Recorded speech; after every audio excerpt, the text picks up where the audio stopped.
This is the Unique Scotland podcast with exclusive scottishvisits.co.uk.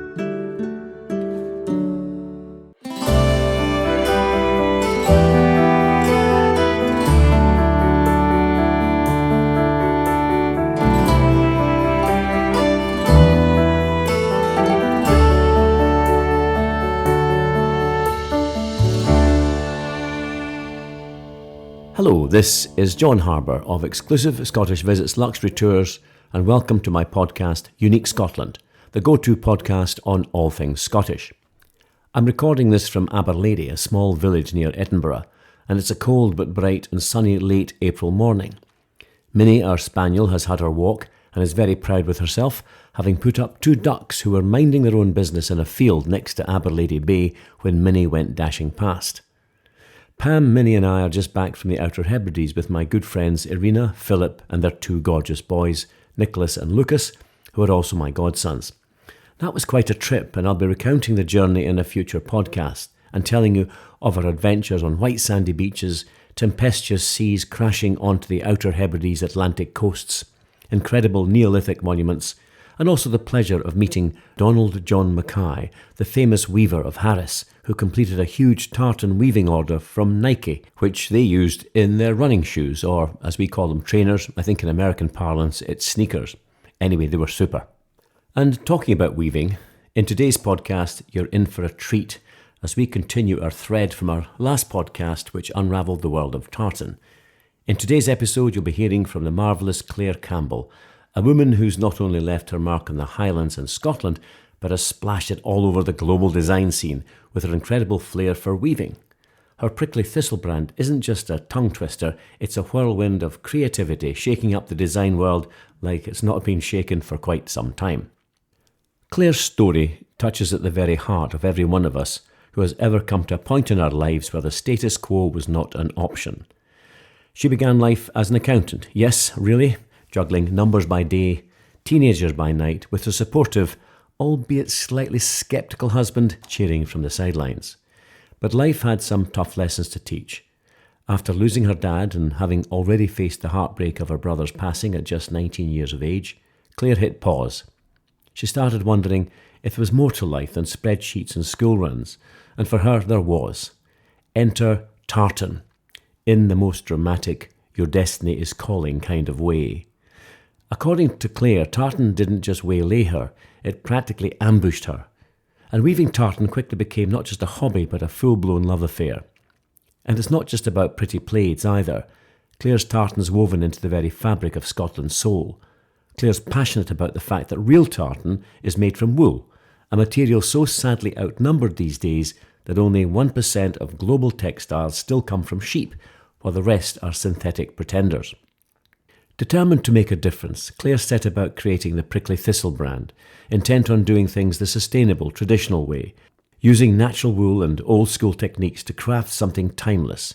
And let's face it, nothing says I care about the environment quite like ditching polyester for a chunk of honest Highland wool. But Clare's not just a master weaver, she's a revivalist. She's set up the only tartan weaving mill in the Highlands, yes, the actual home of tartan, working initially in a garden shed, and then a small family-run factory that now hums with the rhythm of rare vintage weaving looms. It's like a little bit of magic, a lot of hard work and a sprinkle of Scottish gutsiness and pride. And to see some photographs of some of Clare's work, please visit my website at exclusivescottishvisits.co.uk, and you can also link to my other social media channels. So, rather than me rabbiting on, let's hand over to Clare herself. Trust me, you're in for a story as colourful as any tartan, with a twist in every thread. So, wherever you are in the world, I would now like you to relax and listen in to an interview with Clare Campbell of Prickly Thistle.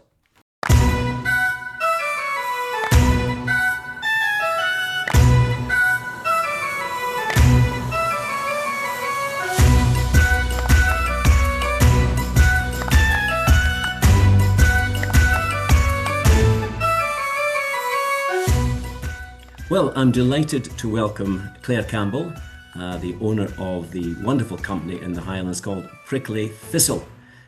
Clare, welcome. Oh, I'm delighted to be here, and thank you very much. I'm excited to be asked all these questions I know nothing about. You're far too modest, Claire. I have to say it was lovely to meet you recently in Inverness when I was on a VIP familiarisation tour. I recall you making quite an entrance and gave a really inspirational talk on tartan. And your story of building a business inspired me to invite you on here, Unique Scotland podcast, to share that story with my listeners. Can you explain how you moved from being an accountant to a weaver and now working with some of the top fashion brands such as Fendi, as well as collaborating with the likes of Sam Heughan from Outlander? How on earth did you get to where you are now, Claire? That's a really good question, John. But yeah, I mean, it is a very, very long story, I have to say. But I think, the essence of it, I just reached a point in my personal life where I was doing, obviously, professional practice and working as an accountant in industry. And yeah, sort of mid-30s. And yeah, I had a personal event in my life when I was really, really very young that kind of just reminds you how short life can be. So that in the background was the personal heart element, and I knew I had to do something different about identity. When Yeah. and tartan is obviously one of the world's most iconic textiles that just screams identity. And then, yes, I wanted to do something around that. Yeah, and being an accountant, I really enjoyed doing what I did for many, many years and worked with incredible people and learned so much about what to do and what not to do, maybe. Yeah, and then when you kind of take this identity and this kind of drive for creating jobs and working in cultures and spaces with people that maybe are less corporate than what I was experiencing. I knew there was just, but just something wasn't quite right. So the combination of the two, and so you mentioned we're the only weaving mill in the mainland Highland region, which is incredible given that, we're I think, pretty much 51% of Scotland's landmass, and that, that little saying of Highland dress, there's a fairly large connection and in many ways ancestral home of the story of tartan that resonates right back into the north where I live. Yes. So it was quite, for me as an accountant, I thought this is crazy. Why have we got this huge icon? I get married to a Campbell and it's the Campbell tartans, and not really thinking about where's it all coming from and where's it all made. And so head and heart came in, and from then on in, we've probably got about 10 podcasts, John, to cover. But I just knew I was getting to that stage. My husband always thinks, he built me a shed. It's like, she's going to take a year out. We'll put her in this shed in the garden. And that will, she'll get over it and then she'll be back to normal Claire. And now I've moved on from the shed. But it was just that moment. And I knew, my kids were small, but not babies. And it was just, it seemed like a really good time for me to do it. And I just didn't want to have too many regrets in my life. So here I am, nearly 8 years later. It's fantastic. Where did you come from originally, Claire? Oh, I am born and bred. So born in Inverness, grew up here in Rossshire, just about 20 miles northeast of Inverness. So grew up here, studied in Aberdeen, my accounting and finance element, but always came home because I met my husband when I was very young. We've been together a long time. So I came home and this is my no place like home. Fantastic. Childhood sweetheart, I believe. Yes, very, very young. I think we're 32 years together this year. Oh, wonderful. That's lovely to hear. I mean, it seems strange that you just became interested in weaving. Where did that come from, do you think? Well, that came from, in the beginning, I was more fascinated about the concept of design and designing tartan and the components of actually what could go into a tartan design, the meaning through colours and numbers. And there's a lot of numbers. So the accountant me is quite fascinated around all the technical, auditor hat on. I want to know the process. And so the real moment of, crikey, I'm going to have to build a mill and learn to weave was recognising how small the industry was in Scotland and how, the legacies of various economic cycles have made it very, very challenging for the industry. It used to be booming. I think 6 out of 10 people in Scotland were once employed in the textiles industry. It was massive everywhere. So for a lot of these mills that have, had to fight really hard to stay alive, they were very much looking at maybe slightly larger projects. I was coming with just these little odds and sods of designing for clients. I was in my shed, and I thought, gosh, if I want to create jobs, then I'm going to have to get hands-on. And so, yes, I got to know so many mill owners and people who worked for various mill organizations, and they were wonderful. I mean, they shared so much knowledge with me, and I said, look, I'm going to have this Highlander's honour, this self-scripted Highlander's honour, where I'm going to start a mill, but I'm not going to make any of the fabric that you do. So we don't do any of the clans, as many people are quite aware of this kind of fairly modern chapter, shall we say, in Tartan history. So I said, it was my Highlander's honour. I'm not here to come in and say, we're the Highland mill. Let's get your clan tartan here. I respect the space. I respect them as individuals. So it meant that we were always going to work on something new. But by creating, by giving yourself less choice, you have to be more creative. That has been proven. But yeah, set up the mill and just promised that I wouldn't actually encroach on them. I respect what they do. And if anything, I give referrals probably every single week to other mills. Yeah. I mean, it's amazing. I mean, funny enough, this podcast follows on from my recently published podcast on tartan, where I tell the story of the earliest surviving piece of tartan cloth. It's called the Falkirk tartan, almost 2,000 years old. And what they found was a hoard of Roman coins. And it wasn't the coins that was interesting, it was the stopper. It was enclosed with a piece of cloth. And when they took the cloth out, they found it was woven fabric in crisscross lines, like a tartan. And when I look at what I've done in the podcast, I bring it all the way up to the 20th century, where tartan really entered the fashion and politics. And as you know, the tartan it was really invented in the 19th century. In reality, the clan association, clan associations. But people like that fashion icon Alexander McQueen with his extraordinary tartan designs. I mean, I would suggest he was a bit of a prickly thistle himself. So when we come to prickly thistle, the name of your business, what was it that gave you the idea for that brand name? I love the juxtaposition, the paradox, everything that it represents. So prickly thistle, obviously, when you say that, I sometimes feel something. There is a very expressive phrase. Clearly, the thistle is the national flower of Scotland. And what I love about the story, and I'm sure we're Scottish, we have about 10 stories for everything. But that whole kind of idea of the Vikings landing, barefoot on the shore, and actually Battle of Largs. Yeah. So this was like, ow, ow, ow. So the thistle saved the lives of the Scots. So it's so that they wanted to kind of honour this thistle. So I love this whole kind of symbol of protection that it represents. And obviously that kind of really drifts into some of the elements that we do today in terms of caring for the planet and sustainability and natural fibres and things. Yeah. But also, this idea of a prickly situation. Do we create prickly situations, or are we actually here to deal with the prickly situations? There's that whole kind of reference. But so the word prickly and the word thistle, obviously the symbolism there, as a natural fibre, a plant, cellulosic fibre. So, you can weave, there is potentially a way of weaving with the stalks that come from the very much the wild native species that's similar to bamboo. So so there was a lot of different, like a tartan. It's not one thread. There's lots of crisscross in everything. Understand. For my listeners in America, who I'm sure most around the world will realise that the word prickly is sort of Scottish, but it means sometimes hard to get a hold of. You'll get stung if you grasp it, and sometimes in terms of character, it means difficult to deal with.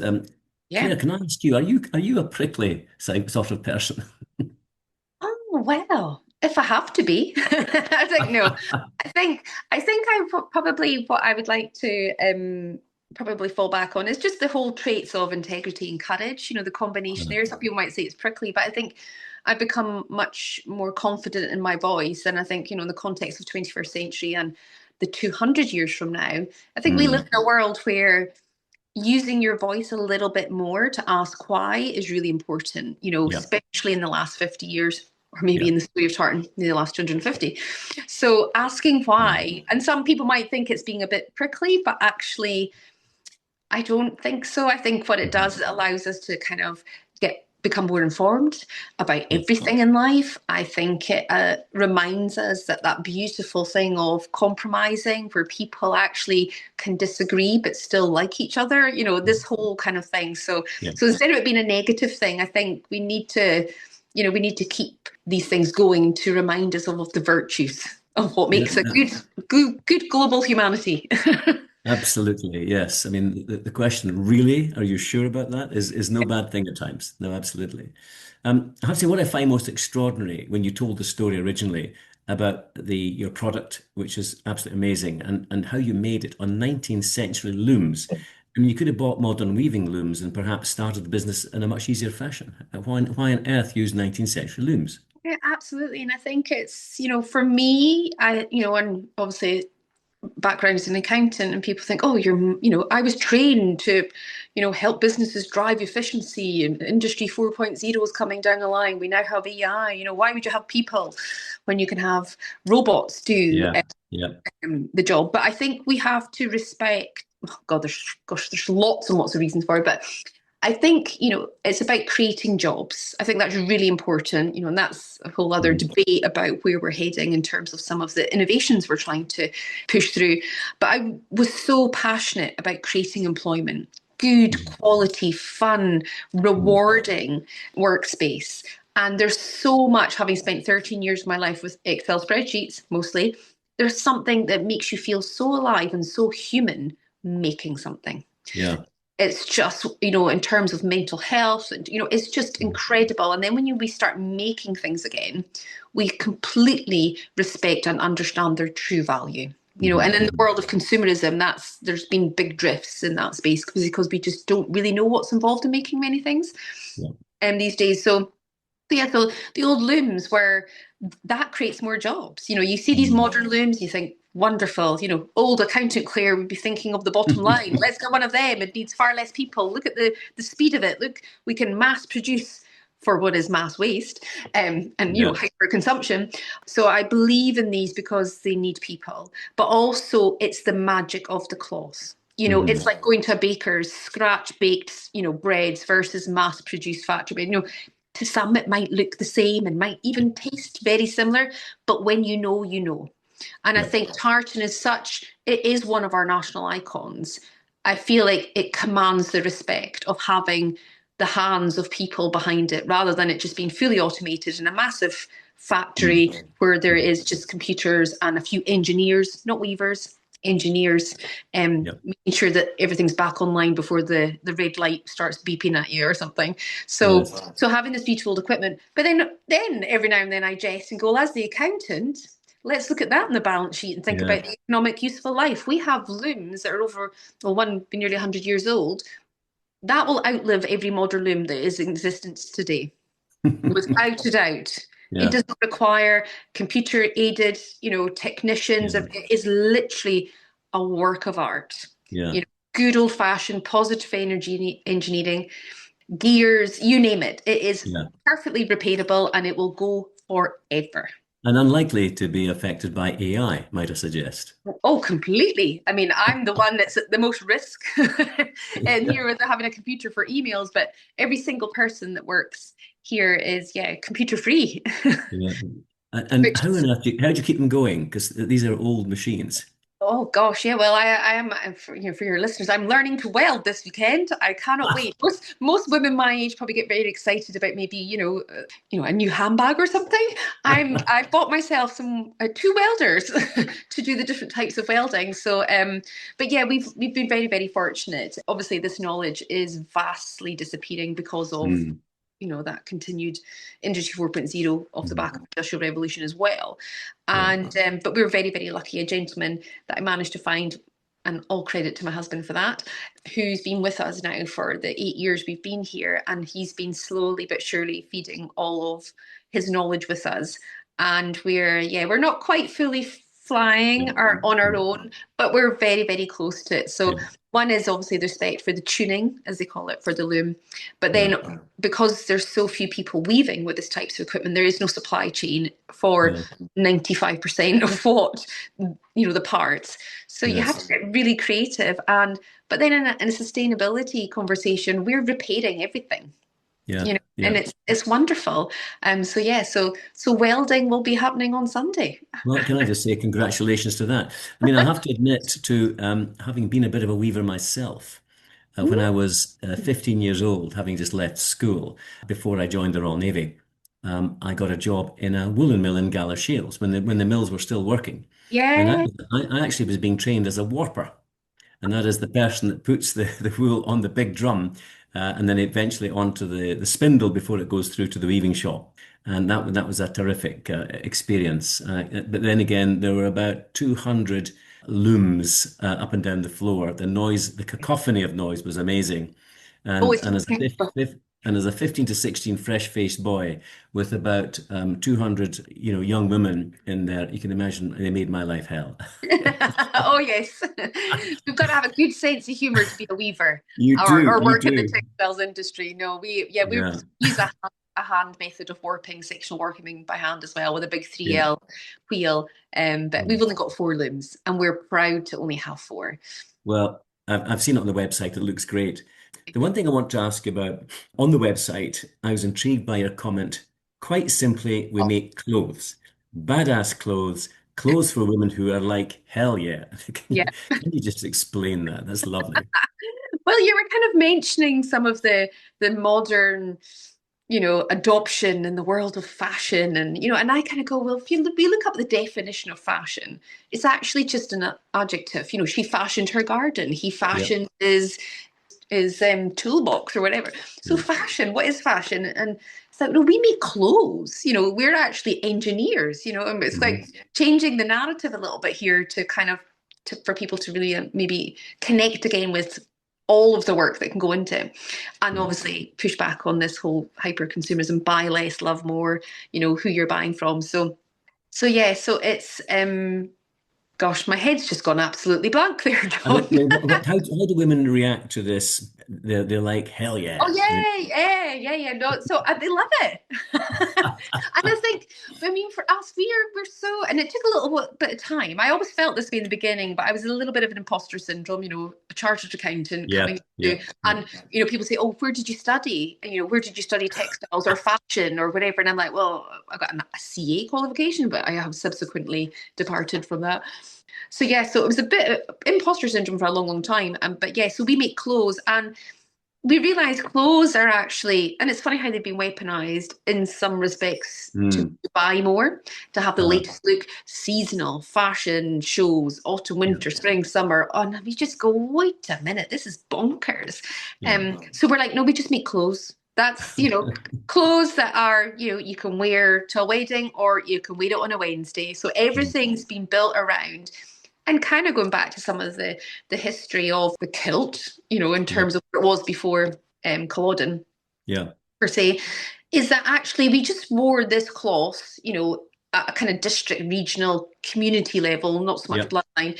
And it was really just, we made garments, clothes, we made cloths and clothes that were practical. And I'm Hmm. like, one day this will be the only trend. It's Yeah, practical, this is what we need rather than this is formal, this is, yeah. cocktail, this, I mean, all of these different ways of describing this is casual, this is like no practical.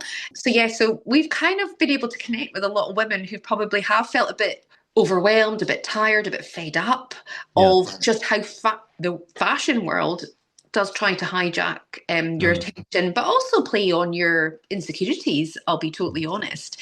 So we're the anti fashion of all of that. We're just cool, funky clothes. We can tell you who made the cloth, who made the garment. yeah, We're hyper local and we create clothes that actually are so much fun. And they are hell yeah, let's do yeah. it. That's wonderful. I mean, it sounds almost rebellious, if I may say so. And as it turns out, your shop is called Rebel Row. I take it that's manna from Well, heaven with the way you're going. absolutely. I mean, London has Savile Row. The Yeah, Highlands has Rebel Row. This is love how it. the world works. But yeah, no, we've kind of been a rebel for good. It's something we've talked about actually since for the last 8 years since the very get go. Mhm. There was this rebellious spirit that we had to rewild Tartan back in the Highland region. And yeah, so Rebel has been our thing, along with always kind of like having this kind of long term, in 200 years, quite often what I do every day is I have that kind of playback and go, well, what will someone say in 200 years? Not in 2 minutes, Yeah. not in the next, press, PR. Is what would somebody say in 200 years about what I'm doing? And that's Yeah. the question I'm answering, and with the team and what we do.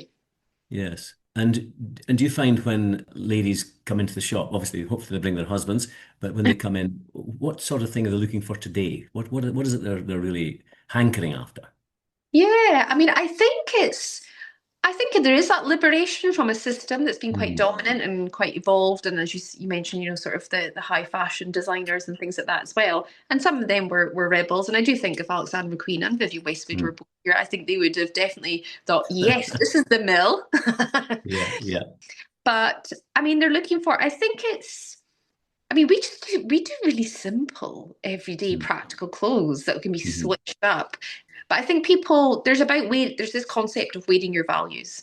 And I Mhm. think, and all, both sexes can relate to that. Yeah. And I think when you put on something that is closely connected to your values, in Mhm. terms of, whether it's about natural fibers, whether it's about empowering women, whether it's about a rebellious narrative of you're funding an organization that's maybe doing Mhm. things that you want to be aligned with, and that kind of thing. So we have a whole range of women coming into store, and husbands and dogs and children. And yeah, I mean, has there been anything else yet? I don't know. Maybe there has. I'm not in the store every day. But we have this great, amazing kind of hub of chat. This is what, Yeah. our store is there, but we'll have people come in and they're there an hour and a half later.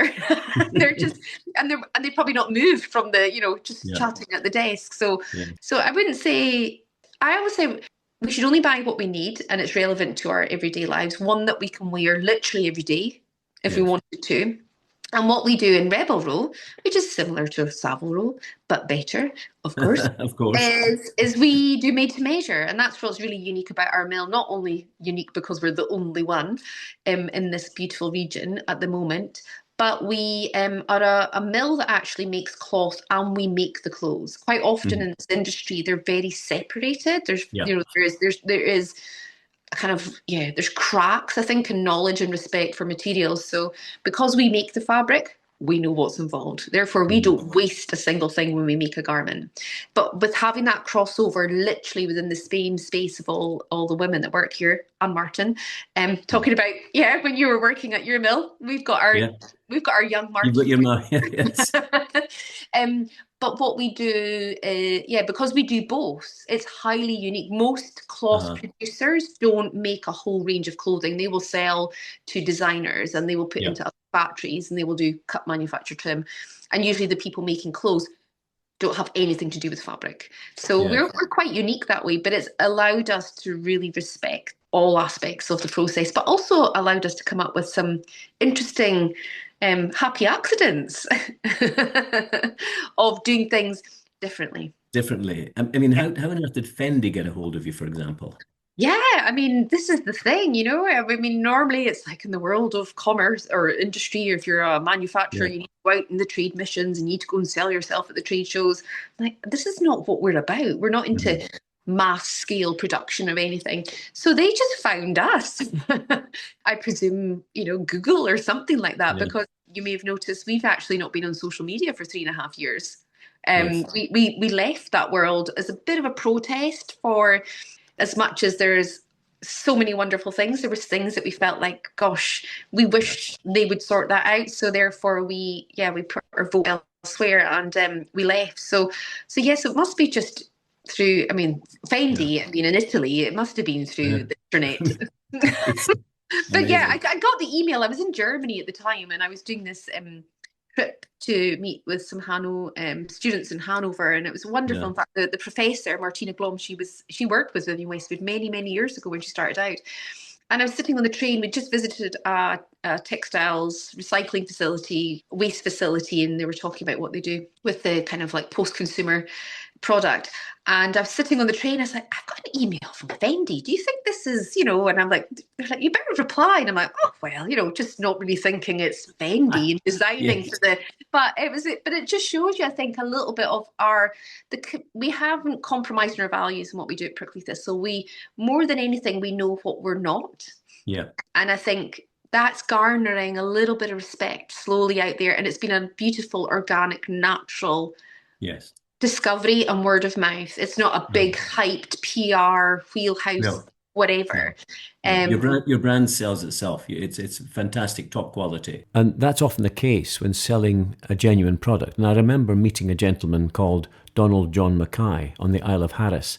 And he still weaves in a shed as it happens. Well, his work was extremely well regarded and he won an order from Nike. yeah. Oh, yes. Sahara's tweed weavers. Yeah, that's a big, big The story. Harris Tweed Weavers, that's right. And I went to visit him when I was across there, and he showed me one of the trainers that Mhm. Nike had made with his tartan in the middle. And it's wonderful when you see companies like yourself, Prickly Thistle, suddenly appearing on the world stage, and yet to some extent not necessarily advertising for it either. No, no. I mean, what gives me more joy, or the most joy, is quite often just seeing a local lady walk down the street wearing one of Yep. our covers. That is, you can take your Yeah. Oscar red carpet, Yeah. and that's Yeah. amazing. But to see somebody in your area champion you as a local maker is, yeah, that Yes. makes my heart That sing. you know you've made it then when the locals decide to buy from you. It's no. And that's quite hard sometimes with tartan. It It's an is. interesting one because we've all been here in Scotland. We don't know the true story of tartan. Well, you're absolutely right. I'm going to try and tell it in Wonderful. my podcast. I was just reflecting on the fact that Alan Cumming, of course, and Marianne Margolis, you provided them with, I think, Lost in Scotland Yeah, tartan.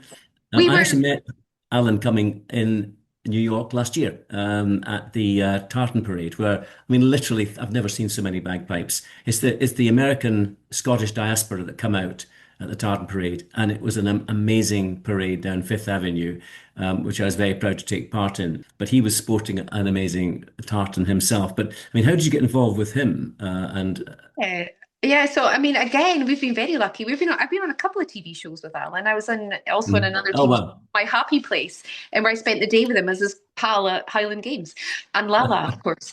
But yes, again, I think somebody had recommended us, or they were looking for something that wasn't the usual kind of yeah, things we covered in these kind of travel-log shows, whether it's a chef yes, or we get a lot of people coming up and doing various things in the Highlands, and thought, oh, this is interesting, this is different. So I didn't know what it was at the time, and then they said, well, it's Alan Cumming and it's Mary Margulies, and it's a series called Lost in Scotland. They're going to be in a camper van. We're going to design this tartan called Allan, which is Alan and Miriam blended hmm together. We're going to hmm surprise Miriam. She's going to go nothing about it. So I was like, okay. But Alan is just one of the most incredible, incredible human beings. Isn't He he just? he is, without doubt, his talent. But gosh, he is just what you see is what you get, Yeah, 100% with him, and that is yeah, just so refreshing, and it's such a yes, great beacon to you have be yourself, because I can imagine yes, it's pressure to be what people want you to be. yeah. But yeah, it was such a giggle. I'm surprised they actually got anything that they could, by the time they edit the naughtiness, that they had anything left to actually to do the program for. But yeah, no, the tartan was all over it. And yeah, no, Alan is wonderful. I mean, he's just doing so many amazing things in Scotland, and I don't know where he gets the energy from, to be honest. Yes, yeah, oh, exactly. I mean, I sometimes wonder myself. He just is non-stop. Oh, and One mockery minute and everything. 1 minute he's marching down in front of us, then he's on top of a bus waving at everybody. Then he's at the Carnegie Hall doing running a concert. He was just an amazing character. Yeah, There is one slightly sad story, of course, about New York, and I read it on the website in 1986. Detective Steve McDonald of the New York Police Department was shot 3 times in his line of duty. yeah. Um, and sadly, he did live, thankfully, but he was a quadriplegic after that. And then you got to know the family, and you, in the end, did a tartan for them. Would you mind just talking a little bit about that story, because it's so wonderful, the outcome. Yeah, there was a family friend who lived in Edinburgh. But this is very early days. But I was still in my shed at this point. Um, and yeah, her name was Claire, actually. And I met with her, and she told me all about, Stephen and his wife and their Mhm. children. And they wanted to do something to honor his memory, and again, go back to the whole concept of identity. When you lose someone you love, then, to be able to have that conversation about them, but sometimes the fabric of them, the clothes people wear, or, the fabric is just so massive in our lives. Yeah. From the sofas we sit on and the bed Yes. linen to the towels, it's everywhere. Yeah, so I got to learn a little bit more about his story, as you say, John, and all of the work he did, ambassador, purely for that whole concept of forgiveness. Yeah. What happened on that day. I think the young boy obviously went to jail, but I think he died within days of coming out of jail. And he tried to reach out to him. I mean, just this whole concept of forgiveness is such an important virtue that we need to it's the best way to move forward. And and then I met his wife and his son, because his son's also in the police force. And yes, I met them in New York, because I've been a couple of times to the parade also, before COVID. And they were like, okay, we're going to go down and meet Chief Commissioner O'Neill. I'm like, okay, then this is a big deal. I'm like, going down in a NYPD police car, like the movies, going down. And I was in Macy's with Stephen's wife, and it was just incredible. It was just so lovely to meet them. And we had the tartan and took some pictures, and I had a bite to eat with them. And it was just so lovely that, you get, when I've designed tartans that are personal, it's amazing how much you get to know about someone, and they're sharing, really intimate things, in the sense of emotions. And it's such a privilege to be part of that. But just a lovely, lovely family, and you can see their dad has been just such a huge inspiration to them. And a well-loved police officer, massively well known across the whole of the USA, because he was such a big campaigner, from the White House, you name it. He was incredible. I mean, it's just been crazy when I think about all the things the accountant has done. What on earth are you doing riding in a New York police car? This accountant from from the Black Isle. Yeah. Can you just maybe explain a wee bit about the sort of the tartan that you make? Because of course tartan is, as we said, really a 19th century invention. How do you make it as honest as you can under the circumstances? Yeah, no, I think that's a really good question. It's something we talk about a lot. And I think it goes back to it's that whole concept of Indigenous communities, the tribal element. And you would have seen this all around the world, because everybody basically, protection, roof over your head, protection, clothing for your body. We wear clothes to protect our body, primarily. Food. And everyone behaved in the same way, whether we were Native American, whether we were Maori, whether, we're Highlanders, everyone behaved the same way. And so tartan really, I think, was the tribal clothing. If you think about the great, continent of Africa, and you think of there is Asia, everyone had this. They had a distinct style, cuisine, it's all language, everything. So tartan really was that Indigenous community aspect of what we wore. And I think, the whole identity piece really centered to that you often wore the textiles that were made close to home. And therefore, and largely families didn't, spread like we see today.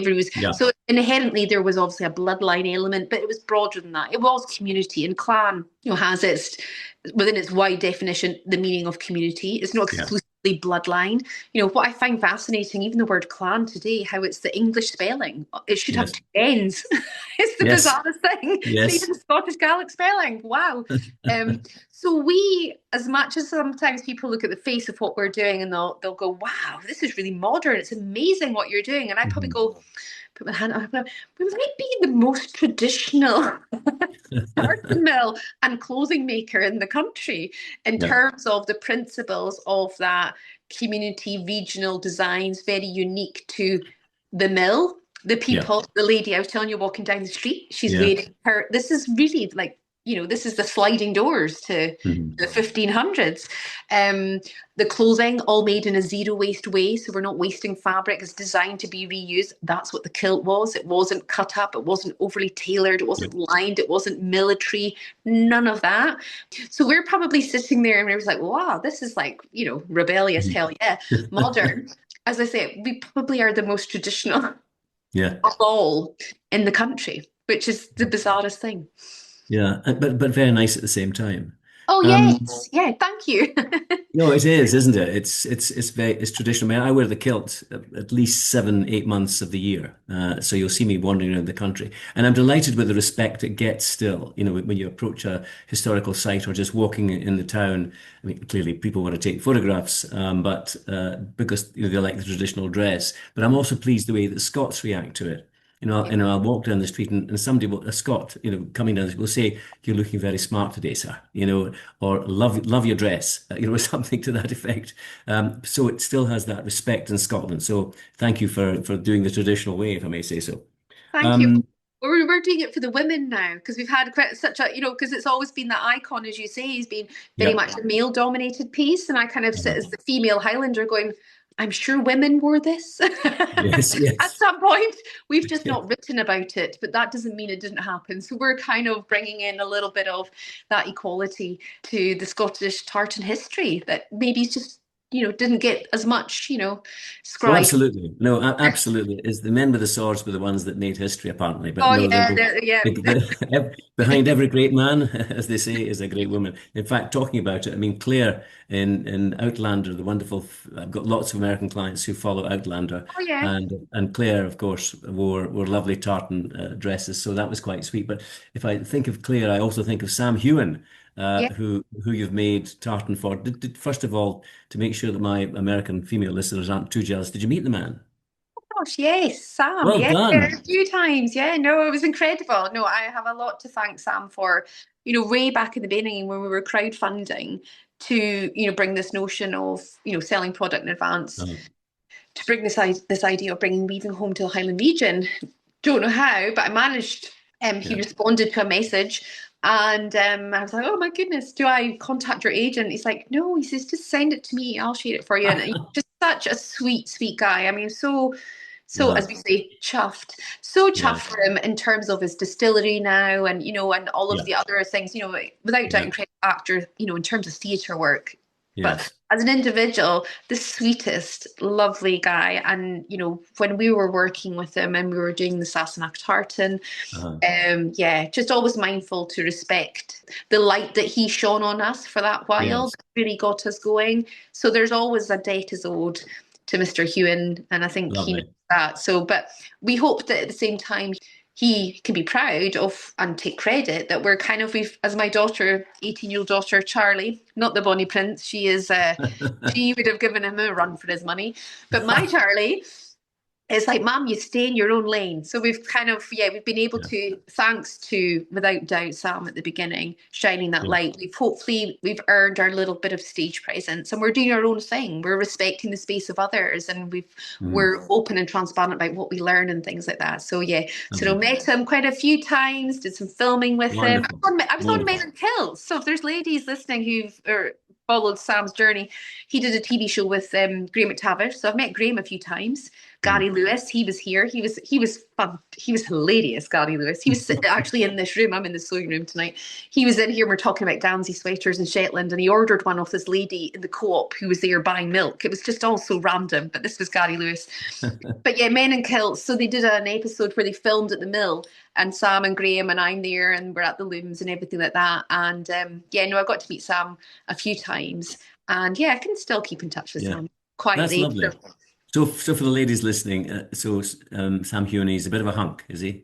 Oh, he's just, he's such a lovely, lovely guy. He does so much for so many other people. Yeah. His charity work, and yeah, I just, yeah, I mean, I know he's this big celebrity, but I just see him as this really kind guy who Hmm. obviously worked really hard to get Yeah. his opportunity, and that's hard industry, not back Yes. like that, Yes. but he got it, and but he's doing so much more with it. So Mhm. I just see that kind of Yeah. Sam. Well, he comes across as a really nice guy, I must admit. Yeah, Although yeah. I have to say I've not met him, unfortunately. Although I've met Diana Gabaldon, who wrote the book. Yes, she's been at the mill. Yeah, she Is came out with her she? husband. Yeah, she came for an afternoon tea. Yes. Yes. Lovely. Also in this room. Wow. I met her at Stirling Castle with Neil Oliver, who was doing Oh yes, a historical talk, but she was there doing a talk, and a very bright lady, a lovely lady to she's meet. lovely. Yeah, Um, she was I crying think just here. just just before we wrap up, there you do factory visits now, I believe. Is that right? We do mill tours 1 day a month. That's all we do them because we're a very small mill and we're very honest, authentic, the cold face of Yes. how it really is. And because it's quite a noisy environment, you're talking about the amazing sound that comes from the looms because they Uh, sing. Every song, every tartan has its own song. So when you're weaving with a shuttle loom, which we do, yeah. create the arrangement. So you've got to create the order of the shuttle arrangement to get the repeat of the pattern. We now know our tartans by song. So you can Right. tell by turning your back, you know that the red is going, you know that the pink is going. We know in a pattern. So they Yeah. all have these amazing songs. But to do a tour, and we do it in our style, very personal.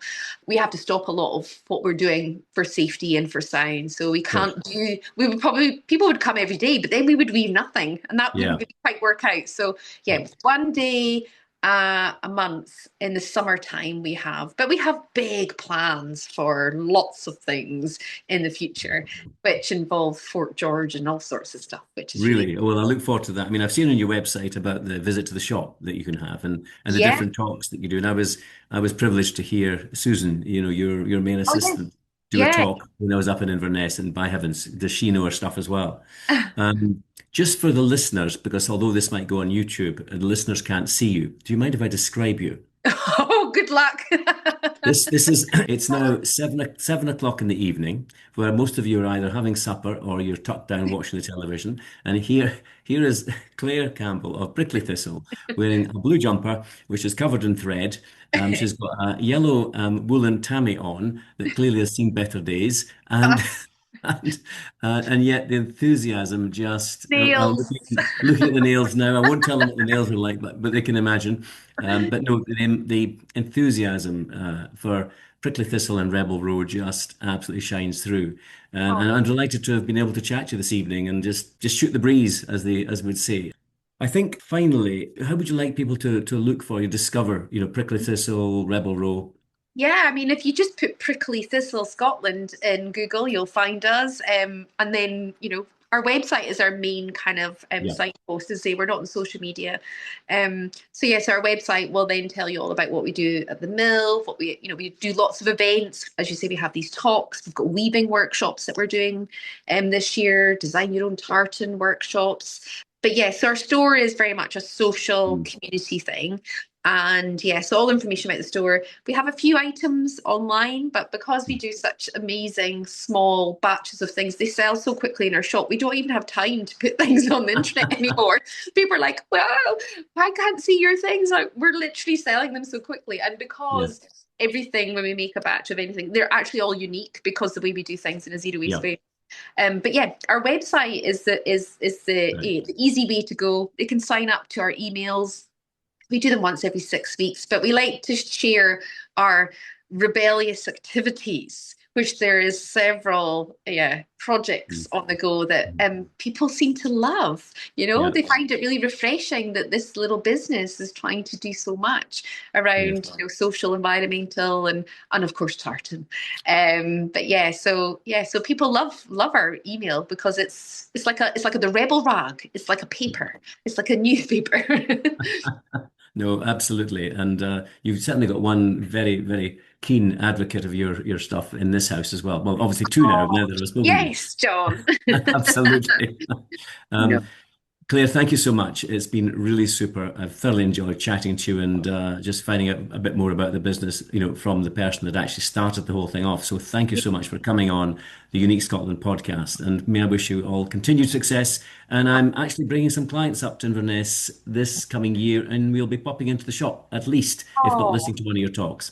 oh, So, thank you so much. I've loved tonight. I just love, I forget sometimes, I haven't done something like this for, gosh, a few months now. I forget how lovely it is and your questions and you're just amazing. Just, yeah. And your story, it should be a podcast just on you, John. yes, there might be in the future. People I keep saying, think "Tell me about it's, your naval career." No, I can't. yes, you're a Um, fascinating yeah. story. This has been, Yeah, my I'll, my I'll my My Fighting Pirates one is the one that goes down best with the grandchildren, but that's as far. Well, I can ask the questions next time, and then you can do the Uniquely Scotland Meet John. But no, I Absolutely. thank you so much for inviting me, for letting me be part of this incredible chapters around Tartan that you're doing, and Yeah. thank you for thinking of what we're doing and let us share a little bit about Prickly Thistle with all of these amazing listeners in every country of the Every country in the planet. world. Yeah, there's one person Amazing. listening to you. There'll be one person in Sierra Leone who's actually listening to you.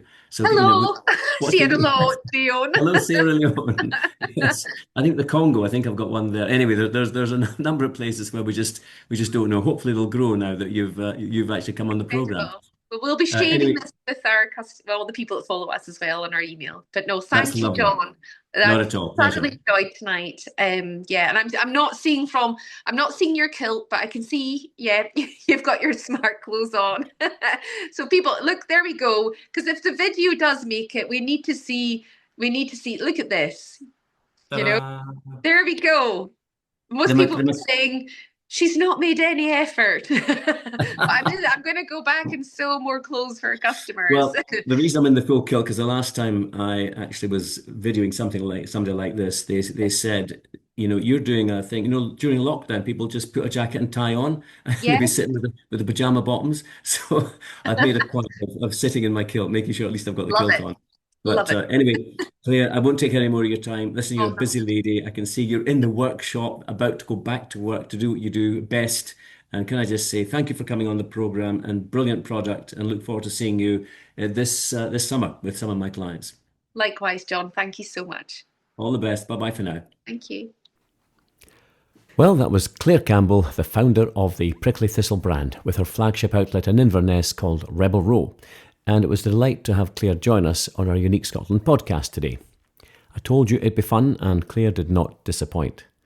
I'm going to be in Inverness in May and June this year, so I look forward to meeting her again and visiting her lovely shop.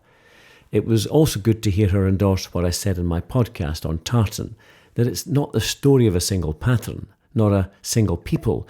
It's the story of how humans use cloth to express who they are. It speaks to the human desire to weave meaning into the fabric of life. For Clare, she seems to have found that meaning in her life, and it's been a real privilege to share that with her. So thank you, Clare. In my next podcast, I will be touching on weaving again, because I'm taking you with me on my journey to the Outer Hebrides, which includes the island of Harris, and of course everyone's heard of the Harris Tweed. Well, during my chat with Clare, I mentioned that I'd met up with a man called Donald John Mackay. He's the Harris weaver, famous for the tartan cloth that he supplied to the Nike brand. We had a chat in his weaving shed, and I'll share that with you on that particular podcast. It was quite a journey with cancelled ferries and some trouble with our vehicle as we sped across the islands of Barra and Eriska, where Bonnie Prince Charlie had landed at the commencement of his failed Jacobite uprising in 1745. I'll be taking you to the Callanish Standing Stones in Lewis, perhaps where Diana Gabaldon got her inspiration for Outlander, and also Iron Age dwellings called brochs, all that and so much more. Well, as always, I've thoroughly enjoyed bringing a part of Scottish history to you, and I do welcome feedback, so if you wish to comment on any of the areas we've covered today, or if you wish me to cover any aspect of Scottish life, then please do get in touch through the contact page of my website, or send an email to john@exclusivescottishvisits.co.uk. And if any of you listeners have followed my podcast tour routes, then do send some photographs of you on part of the trip with your name, and I'll give you a mention on my social media channel. You might even appear on one of my podcasts. And as the president of Clan Mackay Society of Scotland, I'd love particularly photographs of you next to the wonderful Mackay Country granite obelisks that you'll meet on your journey as you head into Sutherland in the far north of Scotland. And if you want to join the Mackay Clan Society, please go to clanmackaysociety.co.uk, where you'll be able to fill in a form and you will be most welcome. Well, it's been a pleasure to have you all listening today, and I would now like to sign off in traditional Scottish fashion by raising my glass with a wee dram to you, wherever you are in the world. Slàinte mhath.